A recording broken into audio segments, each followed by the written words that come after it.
एवं सम्मानित श्रोतागण, आप सभी को भी मेरी ओर से प्रणाम, नमस्कार एवं स्वागतम। आज के व्याख्यान प्रस्तुतिकरण में बीएससी भाग द्वितीय के समस्त विद्यार्थियों का हार्दिक अभिनंदन। प्रिय विद्यार्थियों, आज जिस विषय पर हम अपना व्याख्यान प्रस्तुत करने जा रहे हैं उसका शीर्षक है ला शातालिए का नियम, जिसको बीएससी भाग द्वितीय के प्रश्न पत्र तृतीय के भौतिक रसायन विषय से अध्याय तृतीय अथवा इकाई तृतीय से रासायनिक साम्य के रूप में चुना गया है। प्रिय विद्यार्थियों, आज के व्याख्यानों को अग्रसित करने से पहले संक्षिप्त में मैं पूर्व के व्याख्यानों को संक्षिप्त में पुनः दोहरा देना चाहता हूं, जो आज के इस विषय ला शातालिए के नियम पर आधारित है। ला शातालिए के नियम को समझाने में महत्वपूर्ण भूमिका अदा करते हैं। उसमें महत्वपूर्ण तथ्य, बिंदु, उपशीर्षक केसी एवं केपी था। केसी वो साम्य स्थिरांक है जब क्रियाकारक को क्रियाफल ठोस अथवा द्रव की अवस्था के रूप में उपस्थित हो एवं उनके सांद्रता को सक्रिय द्रव्यमान अथवा वृत्त कोष्ठक के रूप में प्रदर्शित किया जाता है। ठीक इसी क्रम में केपी एक अन्य साम्य स्थिरांक था जिसमें किसी भी उत्क्रमणीय अभिक्रिया के लिए क्रियाकारक को क्रियाफल गैसीय प्रावस्था के रूप में उपस्थित था। प्रिय विद्यार्थियों, केपी और केसी के मध्य आवश्यक संबंध केपी बराबर KC R to the power del N को भी हमने विगत व्याख्यानों में विस्तार से चर्चा की थी। अलग अलग परिस्थितियों में जब डेल एन का मान 0, जब डेल एन का मान नेगेटिव, जब डेल एन का मान पॉजिटिव हो, ऐसी स्थिति में केपी और केसी के मध्य क्या गुणात्मक संबंध होता है, ये भी हमने विस्तार से चर्चा किया था। आज के व्याख्यानों में हम शीर्षक ला शातालिए का नियम, इस पर अपना व्याख्यान प्रस्तुत करेंगे। ला शातालिए का नियम प्रमुख रूप से किसी भी उत्क्रमणीय अभिक्रियाओं में क्रियाकारकों एवं क्रियाफलों के वृद्धि अथवा कमी एवं इसके विभिन्न मानों को जब ताप, दाब, सांद्रता, आयतन, उत्प्रेरक, अक्रिय गैसों के प्रभाव का हम विस्तार से अध्ययन करते हैं, ये इनका प्रभाव हम लागू करते हैं।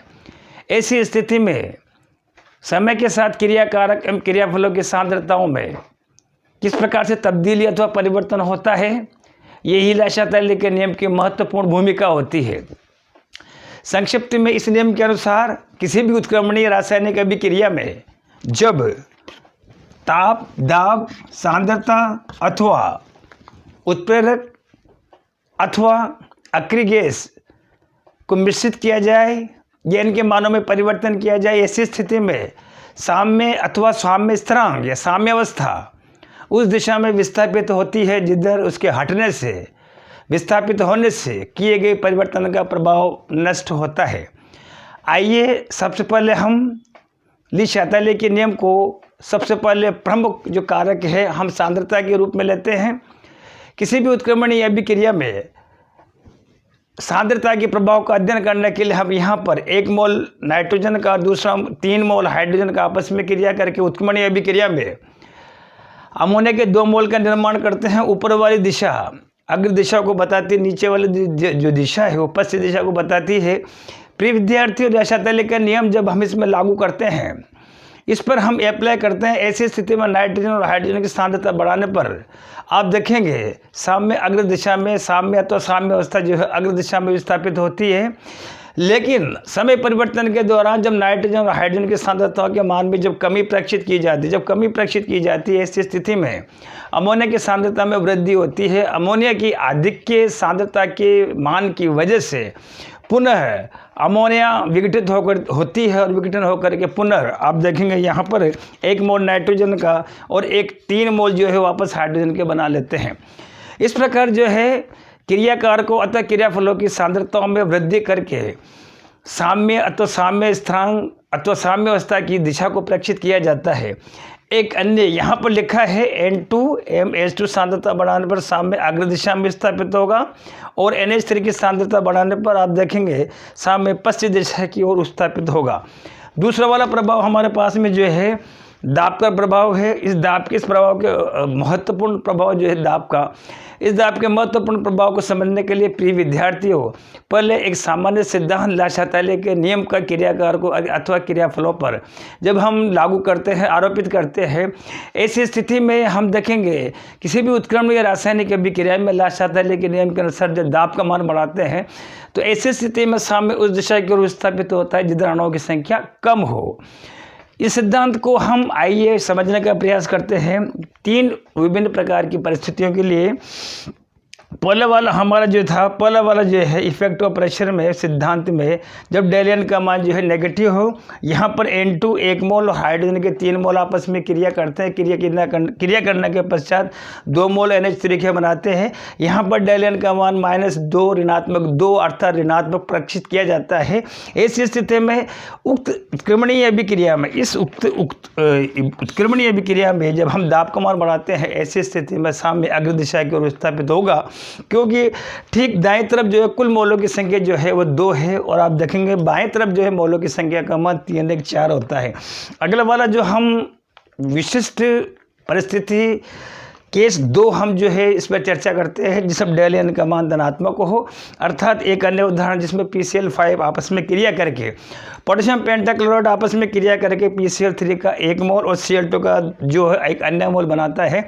आप देखेंगे इसमें डेल एन का मान जो है 1 + 1 = -1 that is PCl5 del n = positive here.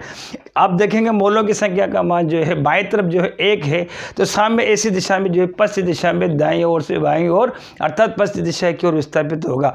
एक अन्य उदाहरण हमारे पास में जो है डेल एन बराबर जब 0 हो, अर्थात ऐसी भी रासायनिक अभिक्रिया ज्ञात है जिसमें क्रियाकार को क्रियाफलों के मोलों की संख्या का मान जो होता है समान होता है। अन्य रूप में, अन्य शब्दों में ऐसी भी क्रिया जब जिसमें डेल एन का मान जो है आप देखेंगे 0 हो। एक मैंने यहाँ पर जो है एक विशिष्ट उदाहरण जो है नाइट्रिक ऑक्साइड का बनना जो है प्रयोग में लिया है। यहाँ पर 1 मोल N2 और 1 मोल O2 आपस में क्रिया करके 2 मोल नाइट्रिक ऑक्साइड के बनाते हैं। आप देखेंगे यहाँ पर ठीक मेरे जो है इस नाइट्रिक ऑक्साइड के दाएं तरफ मोलों की संख्या का मान जो है 2 है और इसके अलावा देखेंगे आप बाएं तरफ मोलों की संख्या का मान जो है 1 मोल नाइट्रोजन और 1 मोल ऑक्सीजन आपस में क्रिया करके जो है 2 मोल नाइट्रिक ऑक्साइड के बनाते हैं। हम यहाँ पर डेल एन का मान जो है m1 + m2 - n1 + n2 सूत्र के अनुसार डेल एन का मान 0 प्रक्षित होता है। डेल 0 जो है इसका मान परिकलित किया जाता है।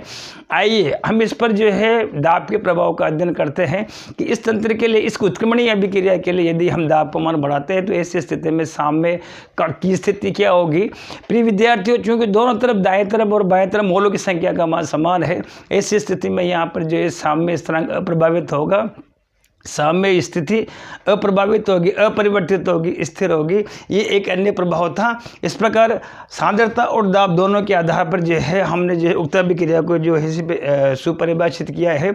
आने वाले समय में, आने वाले व्याख्यानों में हम अन्य जो कारक है, तापीय प्रभाव है, उक्त के अतिरिक्त जो है हमारे पास में उत्प्रेरक का प्रभाव है, अक्रिय गैसों का प्रभाव है, आयतन का प्रभाव है।